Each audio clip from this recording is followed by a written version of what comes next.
வணக்கம். நாம் இன்று திருக்குறளில் 2வது அதிகாரமான வான் சிறப்பு அப்படிங்கிற அதிகாரத்தில் விண் இன்று பொய்ப்பின் என தொடங்கும் திருக்குறளை பற்றி படிக்கலாம். விண் இன்று பொய்ப்பின் விரிநீர் வியனுலகத்து உள்நின்று உடற்றும் பசி. விண்ணின்று பொய்ப்பின் விரிநீர் வியனுலகத்து உள்நின்று உடற்றும் பசி. இந்த திருக்குறளுக்கான சொற்களின் பொருள் பார்க்கலாம். இங்கு விண் என்றால் மழை, இன்று என்றால் பெய்யாதபடி, அதாவது மழை பெய்யாதபடி, பொய்ப்பெண் என்றால் பொய்த்து விடுமானால், விரிநீர் என்றால் விரிந்த நீரால் சூழப்பட்ட, அதாவது கடலால் சூழப்பட்ட, வியனுலகத்து என்றால் அகன்ற உலகத்துள், உள்நின்று என்றால் நிலையாக நின்று, உடற்றும் பசி என்றால் பசியானது எல்லா உயிர்களையும் துன்புறுத்தும் என்பது பொருள். இந்த திருக்குறளோட சொற்களின் பொருளை பொருத்தி பார்த்தாலே இதற்கான அர்த்தம் உங்களுக்கு புரிஞ்சிடும். அடுத்து நம்ம விளக்கம் பார்க்கலாம். மழையானது வேண்டும் காலத்தில் பெய்யாமல் இருந்துவிட்டால் கடலால் சூழப்பட்ட இவ்வுலகில் பசியானது நிலைத்து நின்று எல்லா உயிர்களையும் துன்புறுத்தும்.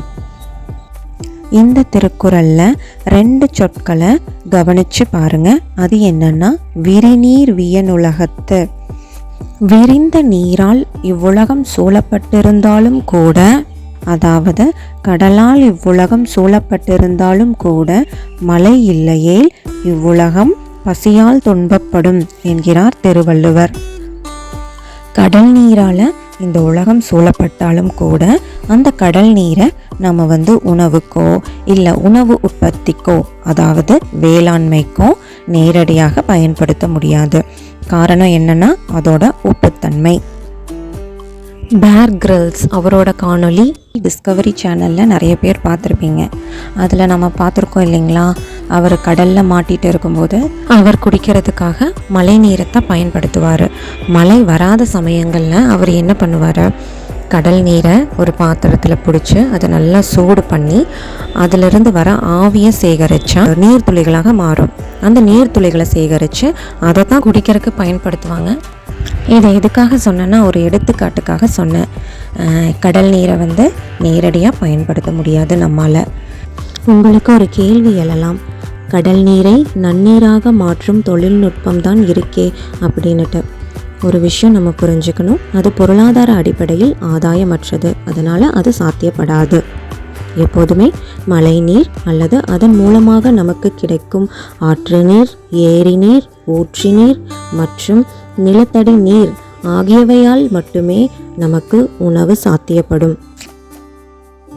விண்ணென்று பொய்ப்பெண் விரிநீர் வியனுலகத்து உள்நின்று உடற்றும் பசி.